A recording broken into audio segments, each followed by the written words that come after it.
So a lot of you guys want to be animators and create your own animations, but you don't know where to start because it feels too complicated to do or even understand. Trust me, I have been there myself. It's frustrating when you want to make a simple animation but don't know how to begin. That's why today I have decided to share 3 great tips that will help you take your animation skills to the next level. And if you want to know what they are, make sure to subscribe and let's get to it.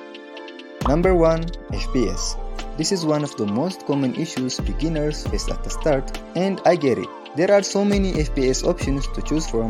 You are probably like, should I start with 4 FPS? 6 FPS? No, maybe 12 FPS? Or even 24 FPS? Here is the thing. Some beginners start with 24 FPS and they quit almost immediately because it's too difficult and takes forever.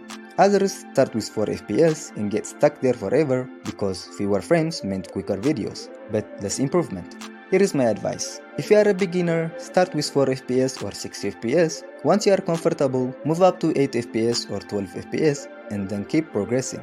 If you are intermediate, work with 12 FPS or 16 FPS, then challenge yourself with 20 FPS or even 24 FPS. Important tip.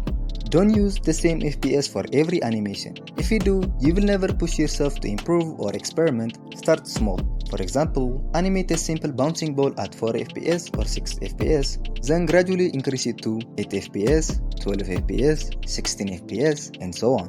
When you are ready for a serious animation, try 24 FPS. Number 2. Practice drawing on paper. Just because you can animate stick figures doesn't mean you are a pro. Now, don't get me wrong. Even if you don't know how to draw, you still can animate, but there is a limit to what you can create. If you want to push yourself to the next level, you need to practice drawing. Start by sketching anime characters, objects, or even random things around you. You might be thinking, but I have a tablet and stylus. Why would I draw on paper? Here is why. Drawing on tablet is easy mode. You can resize, undo, or erase mistakes instantly, so you don't really learn from them. Drawing on paper, on the other hand, forces you to improve for real. Step 1. Start with a pencil so you can erase and make corrections. Step 2. Level up to a pen where you can't erase mistakes. This will sharpen your skills even more. Once you practice like this, animating on phone or tablet will feel so much easier. And finally, number 3. Character shading.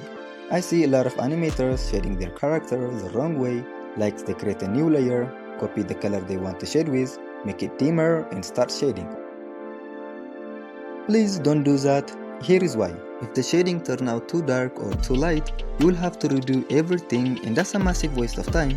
Here is the right way to shade. Create a new layer and put it under your main art layer. Color your character on that layer. Create another layer and place it between the line art layer and the color layer.